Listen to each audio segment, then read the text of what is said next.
ഞാൻ സുമേഷ് ചാത്തമ്പളം. ഞാനിപ്പോൾ ഈ വീഡിയോയുമായി വരുന്നത് നമ്മുടെ നാട്ടിലൊക്കെ കിട്ടുന്ന ഈ കോൺക്രീറ്റ് വീടുകളുണ്ടല്ലോ, ഈ വീടുകളുടെയൊക്കെ ആയുസ് നമ്മൾക്ക് പഠിച്ചാൽ അറിയാം.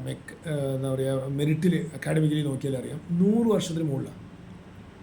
പക്ഷേ നമുക്ക് വേറൊരു ഭാഗം അറിയാം, ഇതെല്ലാം നമ്മുടെ അവിടെ ചെയ്യുന്ന വീടുകൾ, മെജോറിറ്റി വീടുകൾ ഒരു 30 വർഷത്തിനും 40 വർഷത്തിനും ഇടയ്ക്ക്, അല്ലെങ്കിൽ മാക്സിമം പോയ 50 വർഷത്തിനകത്ത് അതിന് നമ്മൾ രണ്ടാമത് റിനോവേറ്റ് ചെയ്യേണ്ടതോ അല്ലെങ്കിൽ പൊളിച്ച് മാറ്റി പണിയെടുക്കേണ്ടതായിട്ടുള്ള ഒരു അവസ്ഥയാണ് ഇവിടെ വന്നുകൊണ്ടിരിക്കുന്നതെന്ന് അറിയാം. അപ്പോൾ എങ്ങനെ ഒരു കോൺക്രീറ്റ് വീടുകൾ 100 വർഷം, ദാറ്റ് മീൻസ് 3-4 തലമുറയ്ക്ക് ഉപയോഗപ്രദമാവുന്ന രീതിയിൽ, ഇപ്പോൾ കൊളോണിയൽ സ്റ്റൈലിൽ യൂറോപ്യൻ കൾച്ചറിലൊക്കെ ബിൽഡ് ചെയ്യുന്ന വീടുകളുടെ പോലെ നമ്മുടെ വീടുകളും നമുക്ക് നിലനിർത്താമെന്നാണ് ഇന്നത്തെ വീഡിയോയിൽ ഡിസ്കസ് ചെയ്യുന്നത്. അതിന് എന്തൊക്കെയാണ് നമ്മൾ ചെയ്യേണ്ടത്?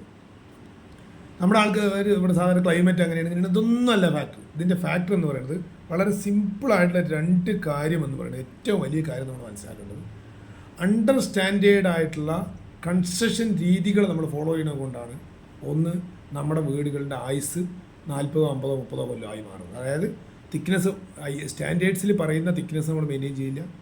തിക്നെസ് അല്ല, അത്തരത്തിലുള്ള കോംപ്രമൈസ് ഇൻ ക്വാളിറ്റി അല്ലെങ്കിൽ കോംപ്രമൈസ് ഇൻ സ്റ്റാൻഡേർഡ്സ്. നമ്പർ 2, പീരിയോഡിക്കലായിട്ടുള്ള മെയിൻ്റെനൻസ്.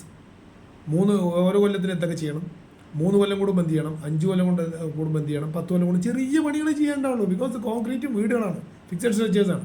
പക്ഷേ ചെയ്യേണ്ടത് ചെയ്തിട്ടില്ല എങ്കിൽ അത് പൊടിയും.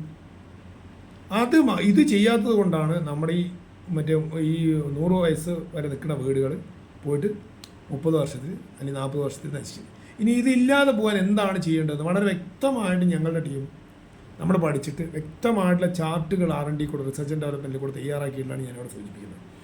ആദ്യം ഏത് വീട് ആര് ബിൽഡ് ചെയ്യുകയാണെങ്കിലും ആദ്യം അതിനൊരു ബഡ്ജറ്റ് ഉണ്ടാകും. അല്ലാതെ നമ്മളൊരു വീട് ചെയ്യാൻ പോയി ഒരു കോൺട്രാക്ടറിൻ്റെ അടുത്ത് കണ്ടു, അല്ലെങ്കിൽ ഒരു വർക്കറുടെ അടുത്ത് കണ്ടു, അല്ലെങ്കിൽ നമ്മൾ നേരിട്ട് ചെയ്യണം, എന്ത് ചെയ്യുകയാണെങ്കിലും ബഡ്ജറ്റിൻ്റെ അകത്ത് ടൈറ്റ് വന്നു കഴിഞ്ഞാൽ അത് സ്വാഭാവികമായിട്ട് ഓബിയസ്ലി അതിൻ്റെ ഓരോ ക്വാളിറ്റിയിലും ഓരോ സ്ഥലത്തും അത് ബാധിക്കും. നമ്മൾ ടൈറ്റാണ്, നമ്മളൊന്ന് നന്നായി കമ്മിയാക്കി ചെയ്താൽ മതി എന്ന് വർക്കറുടെ അടുത്ത് പറയും, അല്ലെങ്കിൽ മേസിൻ്റെ അടുത്ത് പറയും, അല്ലെങ്കിൽ കോൺട്രാക്ടർ അടുത്ത് പറയും, എവിടെയും അത് ഔട്ടാവും. അത് ഔട്ടാകുമ്പോൾ സ്വാഭാവികമായിട്ട് അതിൻ്റെ പ്ലാസ്റ്റിക് അങ്ങനെ പല സ്ഥലത്തും അത് കോംപ്രമൈസ് ചെയ്യപ്പെടും. അപ്പോൾ അതിൻ്റെ അകത്ത് ഏറ്റവും ആദ്യം വേണ്ട ബഡ്ജറ്റ് 30 ലക്ഷം റുപ്യ അതിൻ്റെ അടുത്തുള്ളൂ, അല്ലെങ്കിൽ 25 ലക്ഷം ഉള്ളൂ, അല്ലെങ്കിൽ 50 ലക്ഷം, അല്ലെങ്കിൽ 1 കോടി, എത്ര what's ever it may be, the budget has to be freezed. Number 1. Number 2, ആ ബഡ്ജറ്റിന് വളരെ സ്റ്റാൻഡേർഡിൽ ചെയ്യാൻ പറ്റുന്ന പോലുള്ള ഒരു റിക്വയർമെൻറ്റ് ഷീറ്റ് നമ്മൾ തയ്യാറാക്കും. സുമാർ നമ്മുടെ മനസ്സിലുള്ള ആഗ്രഹങ്ങളൊക്കെ എഴുതിയിട്ട് ബെഡ്റൂം എത്രയും സൈസ്, കിച്ചൺ എത്രയും സൈസ്, എല്ലാം ഒരു റിക്വയർമെൻറ്റ് ഷീറ്റ് നമ്മൾ തയ്യാറാക്കും. ഇതിനൊക്കെ ഫോർമാറ്റ് ഞങ്ങളുടെ R&D ഞങ്ങളുടെ ടീമിൻ്റെ അകത്ത് ഉണ്ടാവും. പക്ഷേ നിങ്ങൾ തന്നെ ഞാൻ ഈ പറയുന്നത് കേൾക്കുമ്പോൾ നിങ്ങൾക്ക് മനസ്സിലാവും, ഇതൊക്കെ എല്ലാവർക്കും നോട്ട്ബുക്ക് എടുത്ത് തയ്യാറാക്കാൻ പറ്റുന്നേ ഉള്ളൂ. അല്ലാണ്ട് ഇതിൻ്റെ അകത്ത് റോക്കറ്റ് സയൻസ് ഒന്നുമില്ല, വെറും കോമൺ സെൻസാണ്. റിക്വയർമെൻറ്റ് ഷീറ്റ് നമ്മുടെ ഓരോന്നിൻ്റെ സൈസ് എല്ലാം ഫ്രീസ് ചെയ്തു. എന്നിട്ട് ആ റിക്വയർമെൻറ്റ് ഷീറ്റാണ് നമ്മളൊരു കോൺട്രാക്ടർ എടുത്തോ അല്ലെങ്കിൽ സിവിൽ വർക്ക് കഴിഞ്ഞിട്ടുള്ള ഒരു എഞ്ചിനീയറുടെ അടുത്തോ കൊടുക്കുമ്പോൾ അയാൾക്ക് നമുക്കൊരു റഫ് എസ്റ്റിമേറ്റ് തയ്യാറാക്കി തരാൻ പറ്റും. അങ്ങനെ റഫ് എസ്റ്റിമേറ്റ് തയ്യാറാക്കി സുമാർ എത്ര രൂപ വരുന്നു. പിന്നെ അതിൻ്റെ അകത്ത് സ്വാഭാവികമായിട്ട് ഡീറ്റെയിൽഡിലേക്ക് പോകുമ്പോൾ ഒരു 5%, 10%, 15%, depending upon the experience of the contractor അല്ലെങ്കിൽ എഞ്ചിനീയർ, ചെറിയ വേരിയേഷൻസ് 5-10% വരെ അത്രേ വരുള്ളൂ.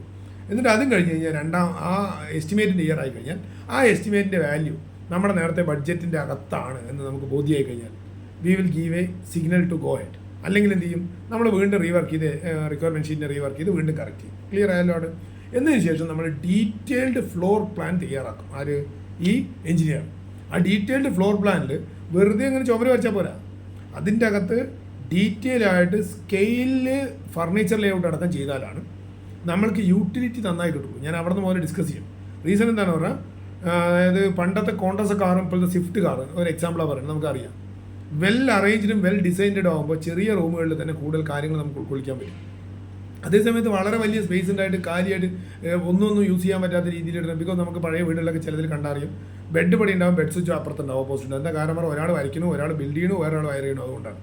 അപ്പോൾ അതൊന്നും അല്ലാതെ എല്ലാം സിങ്ക്രൈസ് ചെയ്ത് കറക്റ്റ് ചെയ്ത് വരാൻ വേണ്ടിയിട്ടാണ് ഈ ഫ്ലോർ പ്ലാനിൽ ഫർണിച്ചർ ലേഔട്ട് അടക്കം വേണമെന്ന് സൂചിപ്പിക്കാൻ കാരണം. അത് കഴിഞ്ഞാൽ പിന്നെ എന്താണ് എലിവേഷൻ നമുക്ക് കൊളോണിയൽ ചെയ്യാം, കേരള സ്റ്റൈൽ ചെയ്യാം, കണ്ടംപററി ചെയ്യാം, അല്ലെങ്കിൽ ഇതിൻ്റെയൊക്കെ മിക്സ് ചെയ്യുക. അപ്പം ബീച്ച് വ്യൂ റിസോർട്ട്സിൻ്റെയൊക്കെ പോലെ ഇപ്പോൾ ബെഡ്റൂമിൻ്റെയൊക്കെ വൺ സൈഡ് മുഴുവൻ ഗ്ലാസ് ആയിട്ട് അങ്ങനെ ചെയ്യാം. എങ്ങനെ വേണമെങ്കിൽ നമുക്ക് ചെയ്യാം, നമ്മുടെ ഇഷ്ടം പോലെ. പക്ഷെ എന്ത് ചെയ്യണമെങ്കിലും സ്റ്റാൻഡേർഡ് കോംപ്രമൈസ് ചെയ്യരുത്. ടെമ്പററി സാധനങ്ങൾ, ബോർഡുകൾ 6 കൊല്ലം കൊണ്ട് 4 കൊല്ലം കൊണ്ട് പോകുന്ന സാധനങ്ങളൊന്നും ഉപയോഗിക്കരുത് കഴിവതെന്നാണ് ഞങ്ങളുടെ സജഷൻ, റെക്കമെൻഡേഷൻ. അത് എലിവേഷൻ ആയിക്കഴിഞ്ഞാൽ പിന്നെ എന്താണ് അടുത്തത്, structural drawing.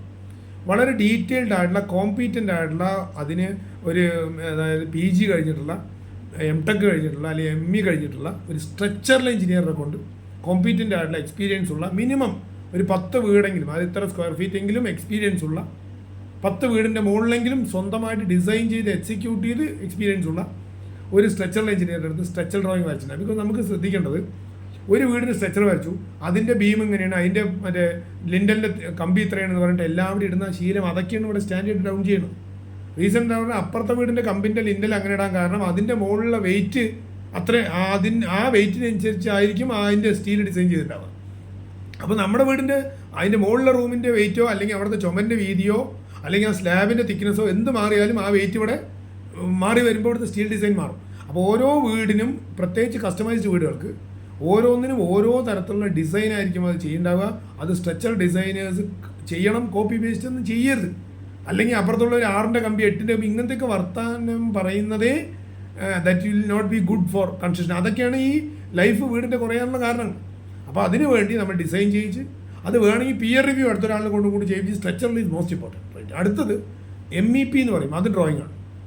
Mechanical, electrical and plumbing drawing. Mechanical drawing പറഞ്ഞാൽ എന്താണ്? മറ്റേ വേസ്റ്റ് മാനേജ്മെൻറ്റ്, സെപ്റ്റി ടാങ്ക്, വേസ്റ്റ് എങ്ങനെയൊക്കെ യൂസ് ചെയ്യണം എങ്ങനെയൊക്കെയാണെന്നുള്ളതിൻ്റെ പാർട്ട്, അതിൻ്റെ ഹൈറ്റ്, ലെവൽസ്, അത് ഏതിയൊക്കെ പോകണം എല്ലാം മാർക്ക് ചെയ്തിട്ടുണ്ടാവും.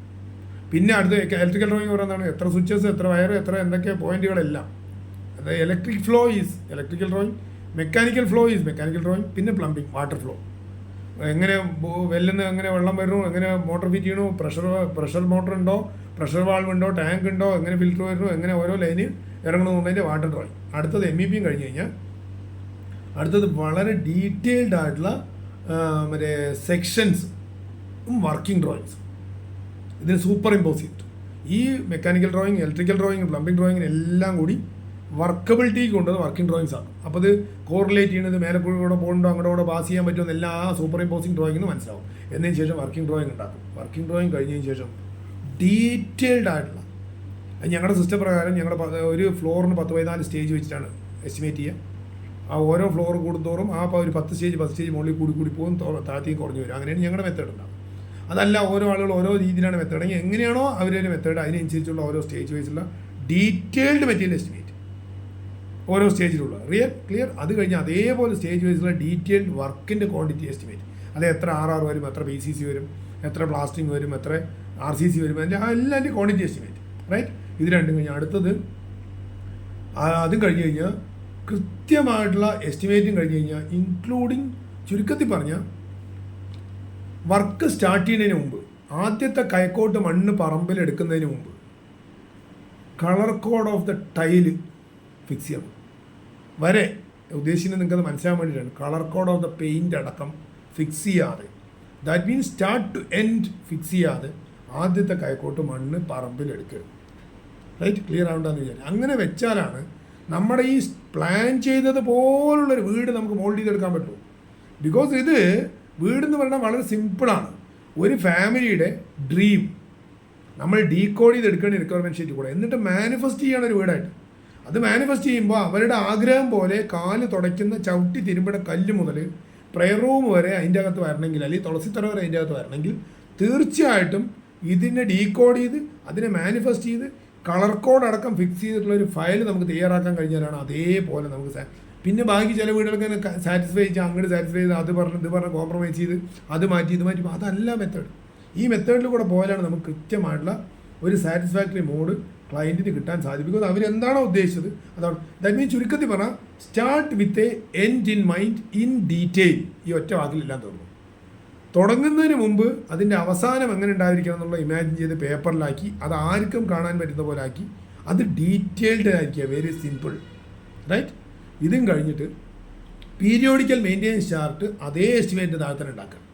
ഓരോ കൊല്ലത്തിൽ നമ്മൾ എന്തൊക്കെ ശ്രദ്ധിക്കണം. അതായത് ചുരുക്കത്തിൽ പറഞ്ഞാൽ ടാപ്പിൽ നിന്ന് വെള്ളം വരുന്നുണ്ടല്ലോ, അതിൽ ഫ്ലോ ഒക്കെ ഉണ്ടാവും. അപ്പോൾ അതിന് പ്രഷർ വേണം, അത് ചെക്ക് ചെയ്യണം. അതിൻ്റെ വല അടയുന്നത് ചെക്ക് ചെയ്യണം. അങ്ങനത്തെ കാര്യങ്ങൾ ഓരോ കൊല്ലത്തിൽ ചെക്ക് ചെയ്യേണ്ടതുണ്ട്. പിന്നെ ഏതെങ്കിലും സ്വിച്ച് അടക്കം വല്ല വീക്കാവുന്നത്, MCBC, ELCB അതുപോലുള്ള. പിന്നെ അത് 3 കൊല്ലത്തിൽ ചെക്ക് ചെയ്യേണ്ട എന്തൊക്കെയാണ്, 5 കൊല്ലത്തിൽ ചെക്ക് ചെയ്യേണ്ട എന്തൊക്കെയാണ്, 10 കൊല്ലത്തിൽ. ബിക്കോസ് നമ്മുടെയൊക്കെ കേരളത്തിലെ പോലുള്ള ക്ലൈമറ്റുകളുള്ള സ്ഥലത്ത് നല്ല മഴയുള്ള സ്ഥലങ്ങളിലൊക്കെ വീടിന് മുകളിൽ നമ്മൾ വീടിൻ്റെ എലിവേഷന് മാച്ചായിട്ടുള്ള ട്രസ് റൂഫുകളാണ്. അല്ലാണ്ട് വീട് കെട്ടി പിന്നെ 1001 ട്രസ് റൂഫ് ഇടാൻ പറഞ്ഞു കഴിഞ്ഞാൽ അതിൻ്റെ മുകളിൽ കൊണ്ടുപോയിട്ട് ഇങ്ങനെയൊക്കെ ട്രസ് റൂഫ് ഇട്ട് കഴിഞ്ഞാൽ എലിവേഷൻ എല്ലാം പോകും. അപ്പോൾ അങ്ങനെ ട്രസ് റൂഫ് ഇട്ട് വീട് നനയാതെ മെയിൻറ്റെയിൻ ചെയ്യുകയാണെങ്കിൽ 10 കൊല്ലത്തിൽ ഒരിക്കലേ പെയിൻ്റ് അടിക്കേണ്ടി വരുള്ളൂ. ചിലപ്പോൾ 5 കൊല്ലം കൂടുമ്പോൾ ഒന്ന് വാഷ് ചെയ്ത് കൊണ്ടു വരും. മറ്റേ നമ്മുടെ സോളാർ പാനലൊക്കെ ഉണ്ടെങ്കിൽ അതുപോലെ ഒന്ന് വാഷ് ചെയ്ത് അത് ആ പീരിയോഡിക്കൽ സർവീസ് കൃത്യമായിട്ട് ചെയ്യണം. ചെറിയ കോസ്റ്റേ വരുള്ളൂ. ബിക്കോസ് ഇതൊന്നും ഞാൻ ഈ പറയുന്ന കാര്യങ്ങളൊന്നും നിങ്ങളുടെ ഒരു തരത്തിലും നിങ്ങളുടെ കോസ്റ്റ് കൂട്ടുകയല്ല ചെയ്യുക, കുറയ്ക്കുകയാണ് ചെയ്യുക. അതായത് എപ്പോഴും quality is cheaper and cheaper is expensive. ഇത് നമ്മൾ ആദ്യം മനസ്സിലാക്കണം. ഇതിൻ്റെ അർത്ഥം ഞാൻ ലക്ഷറി അല്ല പറയുന്നത്. നമ്മളെപ്പോഴും മനസ്സിലാക്കണം. ലക്ഷറി, സ്റ്റാൻഡേർഡ്, ചീപ്പ്, ഇത് മൂന്ന് വിഭാഗം. ഏറ്റവും ചീപ്പസ്റ്റ് എന്ന് പറയുന്നത് സ്റ്റാൻഡേർഡാണ്. ലക്ഷറി എന്ന് പറയുന്നത് വളരെ ചുരുക്കം 1-2% ആളുകൾക്കോ അല്ലെങ്കിൽ 10% ആളുകൾക്കോ ഉള്ളതാണ്. അതല്ല, അതിനെക്കുറിച്ചല്ല ഞാൻ ഡിസ്കസ് ചെയ്യുന്നത്. That will be always costly ആയിരിക്കണം. അത് റെയർ ആയിരിക്കും. അത് എന്താ പറയുക, അത് അങ്ങനെയുള്ള ആളുകൾക്ക് വേണ്ടി ഉണ്ടാക്കുന്നതാണ്. അപ്പോൾ അത് കോസ്റ്റ്ലി ആയിരിക്കും. ഞാൻ അതിനെക്കുറിച്ച് അല്ല ഡിസ്കസ് ചെയ്യുന്നത്. സ്റ്റാൻഡേർഡ് എന്ന് പറയുന്ന സാധനം ഉണ്ടാവും, എല്ലാ സാധനങ്ങളും.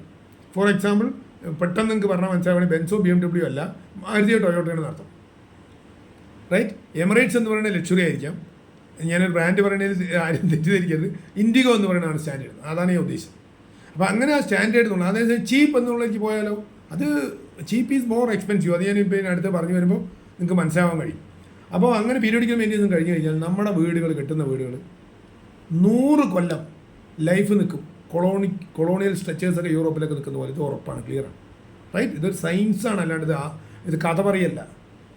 റൈറ്റ്? അപ്പോൾ എങ്ങനെയാണ് 100 കൊല്ലത്തേക്ക് എത്തിക്കാൻ നിങ്ങൾക്ക് വളരെ ക്ലിയർ ആയല്ലോ. ഇത് ഞങ്ങൾ ചെയ്യണമെന്നൊന്നുമില്ല. ആര് ചെയ്താലും ഈ പ്രോസസ്സ് ഫോളോ ചെയ്താൽ ഇതിൻ്റെ അകത്ത് സ്റ്റാൻഡേർഡ്സ് കോംപ്രമൈസ് ചെയ്യാതെ 12 സെൻറ്റിമീറ്റർ കാസ്റ്റ് ചെയ്യാനാണ് 12 സെൻറ്റിമീറ്റർ കാസ്റ്റ് ചെയ്യുക. ഒരു 3 സെൻറ്റിമീറ്റർ മുകളിലാണ് സ്റ്റീൽ ഇടേണ്ടത്, പറയാം 3 സെൻറ്റിമീറ്റർ സ്റ്റീൽ ഇടുക. കവറിങ് ഉണ്ടെങ്കിൽ കവറിങ് ബ്ലോക്ക് കൊടുക്കുക കറക്റ്റായിട്ട്. ആ കവറിങ് ഉണ്ട് എന്ന് എൻഷുർ ചെയ്യുക. എന്താണോ അതിൽ പറഞ്ഞിട്ടുള്ള റേഷ്യോ ഓഫ് മിക്സ് ഉറപ്പിക്കുക. ആ മിക്സ് കട്ടിയാവുന്നതിന് മുമ്പ് പ്ലാസ്റ്റർ ചെയ്യുക, അല്ലെങ്കിൽ കട്ടിയാവുന്നതിന് മുമ്പ് കോൺക്രീറ്റ് ചെയ്യുക. എന്താണോ പറഞ്ഞിരിക്കുന്നത് ആ സ്റ്റാൻഡേർഡ്സ് മെയിൻറ്റെയിൻ ചെയ്താൽ മാത്രം മതി. ₹1 ചിലവില്ലാതെ നിങ്ങൾക്ക് ഈ 100 കൊല്ലം ലൈഫ് ആർക്കും കിട്ടും. ഇത് റോക്കറ്റ് സയൻസ് അല്ല, ഇത് കോമൺ സെൻസ് ആണ്. Very clear. ഇനി അടുത്തത്, ഇത് ചെയ്യാതെ ചെയ്യുമ്പോൾ വരുന്ന നമുക്ക് നഷ്ടങ്ങൾ എന്തൊക്കെയാണെന്ന് ഞാനിപ്പോൾ പറഞ്ഞത് നമ്മൾ ഞെട്ടും. ബിക്കോസ് വെറും 30 ലക്ഷം രൂപേൻ്റെ വീട് ഒരു 25 ലക്ഷം രൂപയ്ക്ക് ചെയ്ത് തീർത്തിട്ട് ഒരു 5 ലക്ഷം രൂപ ഒന്നില്ലേ ആരെങ്കിലും ഒരാൾ അടിക്കാൻ, കോൺട്രാക്ടറോ മേസ്തിരിയോ വർക്കറോ അല്ലെങ്കിൽ ഓണറോ ആരെങ്കിലും ഒരാൾക്ക് അത് കമ്മിയാക്കാൻ വേണ്ടിയിട്ടാണ് ഈ പരാക്രമണം നടത്തുന്നത്. പക്ഷെ അതുകൊണ്ട് നമുക്ക് വരുന്ന ദോഷം നമ്മൾ ചിന്തിക്കണം. വെറും 5 ലക്ഷം രൂപയെ കിട്ടാൻ സാധ്യതയുള്ളൂ. എന്നിട്ട് അതും ചിലപ്പോൾ മിക്കവാറും ഓണർക്കായിരിക്കില്ല കിട്ടുക, വേറെ ആർക്കെങ്കിലും കിട്ടിപ്പോവുക, കമ്മീഷൻ എന്തെങ്കിലുമൊക്കെ വാങ്ങിയിട്ട്. പക്ഷെ അതുകൊണ്ടുണ്ടാണ് ദോഷം എന്ന് പറയുന്നത്, the life of the home will drastically come down to 30 to 30 വർഷം അല്ലെങ്കിൽ 40 വർഷത്തിനുള്ളിലേക്ക് എത്തും. നമ്മുടെ വീടുകളൊക്കെ നമ്മൾ ശ്രദ്ധിച്ചാൽ നിങ്ങൾക്ക് മനസ്സിലാവും. ഒരു തലമുറ, രണ്ടാമത്തെ തലമുറ വന്നിട്ട് ആ വീട് വൈകാതെ നമ്മൾ വിചാരിക്കും സ്റ്റൈല് പോയിട്ടൊന്നുമല്ല. യൂറോപ്യൻ കൾച്ചറിലൊന്നും സ്റ്റൈല് പോകില്ല. ബിക്കോസ് അപ്പോൾ അവിടെ സ്റ്റൈല് പോയാൽ ടൈലോ അല്ലെങ്കിൽ റൂമിൻ്റെ പെയിൻറ്റോ മാറ്റാൻ കുട്ടികളും മെനക്കെടാത്ത, അടുത്ത തലമുറ മെനക്കെടാത്തത് ഈ ചോറ് നൊലിക്കുന്ന അല്ലെങ്കിൽ വീടിൻ്റെ കളറൊക്കെ പോയിട്ട് എവിടെയൊക്കെ ചോറും നനവൊക്കെ വരുന്നുണ്ടാവും. അങ്ങനത്തെ വീടിൽ ഇനി ഞങ്ങൾ പൈസ ഇറക്കിയാൽ ഇത് പൊളിഞ്ഞുകൊണ്ട് വീഴുമോ എന്നുള്ള അവരെ പേടിയാണ് അതിൻ്റെ അകത്ത് വരയ്ക്കാൻ ട്രൈ ചെയ്യാത്തത്, അല്ല അവർ വർക്ക് ചെയ്യാൻ വരാത്തത്. അപ്പോൾ അതുകൊണ്ട് നമുക്ക് ആർക്കെങ്കിലും കിട്ടാൻ സാധ്യതയുള്ള 5 ലക്ഷം രൂപയാണ്. ഇതിൽ ലൈഫ് എത്ര കുറഞ്ഞു? 100 വർഷം നിൽക്കുന്നതിന് പകരം 30, 40, 50 വർഷമായി. ഫോർ എക്സാമ്പിൾ ഹയർ തന്നെ എടുക്കുക, 50 വർഷം എന്ന് വയ്ക്കുക. 50 വർഷം കഴിഞ്ഞിട്ട് ഈ 30 ലക്ഷം രൂപേൻ്റെ വീട് റീവർക്ക് ചെയ്യേണ്ടി വന്നാൽ മിനിമം 2 കോടി രൂപയാവും. അതിൻ്റെ മുകളിൽ പോകലാണ് താഴെ വരില്ല. അപ്പോൾ കോസ്റ്റ് എത്രയായി? 230 ചിലവാകുന്നതോടെയാണ് നമ്മൾക്ക് വെറും 30 ലക്ഷം രൂപ കൊണ്ടായിരിക്കുന്നത് 100 years. റൈറ്റ്? ഇനി അടുത്തത്, ഇത് സാമ്പത്തിക നഷ്ടം മാത്രം ഇട്ടോ. ഈ സാമ്പത്തിക നഷ്ടമല്ല, ഏറ്റവും വലിയ നഷ്ടം ഈ വീട് 1-2 പ്രാവശ്യം 100 കൊല്ലത്തിനുള്ളിൽ പണിയെടുക്കേണ്ടി വന്നു കഴിഞ്ഞാൽ നാച്ചുറൽ റിസോഴ്സ് ഇവിടുന്ന് എന്താ പറയുക ചൂഷണം ചെയ്യപ്പെടുക അല്ലേ. അടുത്തത് ഈ കോൺക്രീറ്റ് മുഴുവൻ എടുത്തിട്ട് പുറത്ത് കൊട്ടുകയാണ് അവിടെ മണ്ണിൽ.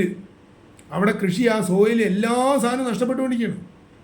ദാറ്റ് മീൻസ് ഒരു കാര്യം എനിക്ക് സൂചിപ്പിക്കാനുള്ളത്, ഈ അതായത് 2, 2.5, 3 കോടി രൂപ, 30 ലക്ഷം രൂപൻ്റെ പണി 5 ലക്ഷം രൂപയ്ക്ക് ലാഭം ആർക്കോ കിട്ടാൻ വേണ്ടി താത്തുന്ന ക്വാളിറ്റി ആ ക്വാളിറ്റി അവിടെ കുറയാൻ 5 ലക്ഷം രൂപയ്ക്ക് വേണ്ടി താത്താൻ പറ്റാനുള്ള കാരണം നേരത്തെ പറഞ്ഞ പോലുള്ള പ്രോസസ്സ് സ്ട്രോങ് ആക്കാത്തത് കൊണ്ടാണ്. ഇതുപോലെ ബഡ്ജറ്റ് മുതൽ റിക്വയർമെൻറ്റ് ഷീറ്റ് മുതൽ കളർ കോഡ് ഫിക്സ് ചെയ്തിട്ട് ആ ഫയൽ സ്ട്രോങ് ആക്കാത്തത് കൊണ്ടാണ് ഈ കക്കാൻ പറ്റുന്നത് അല്ലെങ്കിൽ കുറയ്ക്കാൻ പറ്റുന്നത്. ആ ഫയൽ സ്ട്രോങ് ആക്കിയിട്ട് ആ പ്രോസസ്സിൽ കൂടെ മൂവ് ചെയ്ത് കഴിഞ്ഞാൽ ക്വാളിറ്റി കിട്ടും. പണ്ടത്തെ നമ്മുടെ പഴയ കാറുകളൊക്കെ ലോക്കൽ വർക്ക്ഷോപ്പുകളിൽ കൊണ്ടുപോയി കൊടുക്കുമ്പോൾ ലോക്കൽ വർക്ക്ഷോപ്പുകൾ മോശമല്ല എന്നല്ല ഞാൻ പറയുന്നത്. കൂടുതൽ കിലോമീറ്റർ നമുക്ക് ഓടുമ്പോഴേക്ക് ഇടയ്ക്കിടയ്ക്ക് ചെറിയ റിപ്പയറുകൾ വരും. ഇപ്പം കറക്റ്റായിട്ട് പീരിയോഡിക്കലി സർവീസ് ചെയ്യുന്ന നല്ല വണ്ടികളിൽ എന്തുകൊണ്ടാണ് അത് വരാത്തത്? അത് വെൽ മെയിൻറ്റെയിൻഡ് ആണ്, കോസ്റ്റൊന്നും കൂടില്ല. അത് നമ്മുടെ ഈ മെത്തേഡിൽ ഒട്ടും കൂടില്ല, കോസ്റ്റ് കുറയുള്ളൂ. അപ്പോൾ അങ്ങനെ അതായത് നിങ്ങളൊന്ന് റഫ്ലി ചിന്തിച്ചാൽ മനസ്സിലാവും. 30 ലക്ഷം രൂപ ചിലവാക്കിയിട്ട് 100 കൊല്ലം നിൽക്കുന്നതും 2.5 കോടി റുപ്യോളം ചിലവാക്കിയിട്ട് അല്ലെങ്കിൽ 2 കോടി റുപ്യ 2.5 കോടി റുപ്യോളം ചിലവാക്കിയിട്ട് 100 കൊല്ലം നിൽക്കുന്നതും ഏതാണ് കോസ്റ്റ്ലി? അപ്പോൾ cheap will always be costly and standard will always be cheap. ഈ ബേസിക് പോളിസി എന്ത് ചെയ്യണം നമ്മൾ മനസ്സിലാക്കണം ഹൗസ് കൺസ്ട്രക്ഷനിൽ. അപ്പോൾ എപ്പോഴും കൺസ്ട്രക്ഷൻ ഇൻഡസ്ട്രിയിൽ cheap will always be costly and standard will always be cheap. ഇത് നമ്മൾ ബോധ്യപ്പെടണം. അപ്പോൾ അത് ബോധ്യപ്പെട്ടെന്ന് വെച്ചാൽ അത് ഞാൻ ഈ മുകളിലെ വീഡിയോസൊക്കെ എല്ലാം കണ്ടു കഴിഞ്ഞാൽ നിങ്ങൾക്ക് കൃത്യമായിട്ട് മനസ്സിലാവുകയും ചെയ്യും. അപ്പോൾ നമ്മൾ ചെയ്യുന്നത് ഈ 30 ലക്ഷം, അതായത് ഈ അണ്ടർസ്റ്റാൻഡേർഡ് ആയിട്ട് നമ്മുടെ വീട് കൺസ്ട്രക്ട് ചെയ്യുമ്പോൾ നമ്മൾ വിചാരിക്കും നമുക്കല്ലേ അത് 40 കൊല്ലം കഴിയുമ്പോൾ അടുത്ത തലമുറ നമ്മളൊക്കെ മരിക്കും, അടുത്ത തലമുറ നോക്കിക്കോട്ടെ എന്നാണ്. നമ്മൾ ചെയ്യുന്നത് അടുത്ത തലമുറയോടുള്ള ക്രൂരതയാണ്. ബിക്കോസ് നാച്ചുറൽ റിസോഴ്സസ് നശിപ്പിക്കുകയാണ്, കോസ്റ്റ് നശിപ്പിക്കുകയാണ്, ഈ സാധനം മുഴുവൻ ഇട്ടിട്ട് ഇവിടെയുള്ള മണ്ണ് നശിപ്പിക്കുകയാണ്. അപ്പോൾ അത്തരത്തിലുള്ള പ്രവർത്തികൾ ചെയ്യാതെ നിങ്ങൾ ഓരോ ആളുകളും ഞാൻ ഈ മുകളിൽ പറഞ്ഞിട്ടുള്ള കാര്യങ്ങൾ ഉൾക്കൊണ്ടുകൊണ്ട്, ഓരോ വീട് വയ്ക്കുന്ന ആളുകളും ഉൾക്കൊണ്ടുകൊണ്ട് നിങ്ങളുടെ അടുത്ത തലമുറയ്ക്കും, അതായത് നമ്മുടെ കയ്യിൽ നിന്നുള്ള പൈസ പോകാതിരിക്കാനും നമ്മൾ കെട്ടിയ വീട് ഡ്രീമായിട്ട് അങ്ങനെ നന്നായിട്ട് നിലനിൽക്കാനും, അല്പം വീട് സൈസ് ചെയ്യരുതാണെങ്കിലും കുഴപ്പമില്ല, ക്വാളിറ്റിയിൽ ചെയ്യാം. ക്വാളിറ്റിയിൽ ചെയ്യാൻ ലക്ഷറി അല്ല, സ്റ്റാൻഡേർഡ്. ലക്ഷറി അല്ല നിലനിൽക്കുന്ന ഞാൻ പറഞ്ഞു. ലക്ഷറി ലൈഫ് ഉണ്ടാവില്ല, ചിലപ്പോൾ കുറച്ച് കഴിഞ്ഞാൽ കേടുവരും. അതേസമയം സ്റ്റാൻഡേർഡ് എന്ന് നിലനിൽക്കും. ആ സ്റ്റാൻഡേർഡിൽ നിലനിർത്തിക്കൊണ്ട് ചെയ്തിട്ട് 100 കൊല്ലം ലൈഫിലേക്ക് നമ്മുടെ ഓരോ വീടുകളിലും ഉയർത്തുക. നമ്മളുടെ ഇവിടെയുള്ള നാച്ചുറൽ റിസോഴ്സസ് മിസ്യൂസ് ചെയ്യപ്പെടുന്നത്, എക്സ്പ്ലോയിറ്റ് ചെയ്യപ്പെടുന്നത് ഇല്ലാതാവും. ഒപ്പം മിനിമം റിസോഴ്സസിൽ മാക്സിമം പ്രൊഡക്ടിവിറ്റി എടുത്ത് മാക്സിമം നമ്മുടെ അടുത്ത തലമുറയ്ക്ക്, നമ്മുടെ മക്കൾക്കോ മക്കൾക്കൊക്കെ വാല്യൂ ഫോർ മണി, അവർ ഈ 30 ലക്ഷം രൂപ 100 വർഷത്തേക്ക് എക്സ്റ്റെൻഡ് ചെയ്ത് അവർക്ക് കൊടുക്കാൻ പറ്റും. അവർക്കാർക്കും, ഈ വീട് എടുക്കുന്ന ആൾക്കാർക്കാർക്കും വീടിനെ കുറിച്ച് 2, 3, 4 തലമുറകൾ ചിന്തിക്കേണ്ടി വരില്ല. മനസ്സിലായ സംഗതി? ഇതിൻ്റെ അകത്ത് ചെറിയ ഒരു ചേഞ്ച് മാത്രമേ നമ്മൾ ചിന്തിക്കുള്ളൂ. Start with an end in mind, in detail and strictly follow the standards and procedures. 2 കഴിഞ്ഞാൽ ഒന്നും കൂടി സമപ്പിയാണ്. 2 കാരണം കൊണ്ടാണ് വീടുകളുടെ ലൈഫ്, ഈ 100 കൊല്ലം കോൺക്രീറ്റ് വീടുകൾക്ക് ലൈഫുള്ളത് 30 കൊല്ലം ആവുന്നത്, അല്ലെങ്കിൽ 40 കൊല്ലം ആവുന്നത്. Matter number 1 is under standard construction methods. Matter number 2 is absence of periodical minimum required maintenance. Clear? അപ്പോൾ ഇത് രണ്ടും ക്ലിയർ ചെയ്ത് കഴിഞ്ഞാൽ നമുക്കും നമ്മുടെ രാജ്യത്തും നമ്മുടെ സ്ഥലത്തും ഈ മെത്തേഡിൽ കൂടെ, പ്രോസസ്സിൽ കൂടെ ബിൽഡ് ചെയ്ത് കഴിഞ്ഞാൽ ഓരോ വീടും ഈ 100 കൊല്ലം നിൽക്കുകയും ചെയ്യും. വീടുകൾ കാണും, ആ സ്ട്രെങ്ത്ത് നമുക്ക് ഫീലിംഗ് ചെയ്യും. Thank you so much. ഈ ഇൻഫർമേഷൻ ഗുണകരമാകുന്നുണ്ടെങ്കിൽ വീടുകൾ വെക്കാൻ ആഗ്രഹിക്കുന്ന നിങ്ങളുടെ ഫാമിലീസിനും സുഹൃത്തുക്കൾക്കും ഒക്കെ വീഡിയോ ഷെയർ ചെയ്യുക. ലെറ്റ് നമുക്ക് നല്ലൊരു ഹെൽത്തി ആയിട്ടുള്ള ഒരു എക്കോസിസ്റ്റം ഇവിടെ ബിൽഡ് ചെയ്യാനും നാച്ചുറൽ റിസോഴ്സസ് പരമാവധി എക്സ്പ്ലോയിറ്റ് ചെയ്യുന്നത് കുറയ്ക്കാനും ഉള്ള റിസോഴ്സിനെ വളരെ നന്നായി കൊണ്ട് ഉപയോഗിക്കാനുള്ള ഒരു അവസരം ഉണ്ടാവട്ടെ. ഇത്തരത്തിലുള്ള വളരെ മെറിറ്റിലുള്ള മാറ്റേഴ്സ് പഠിച്ച് ഡിസ്കസ് ചെയ്യുന്ന വീഡിയോസുമായിട്ട് ഇനിയും കാണുന്നവരെ നന്ദി, നമസ്കാരം.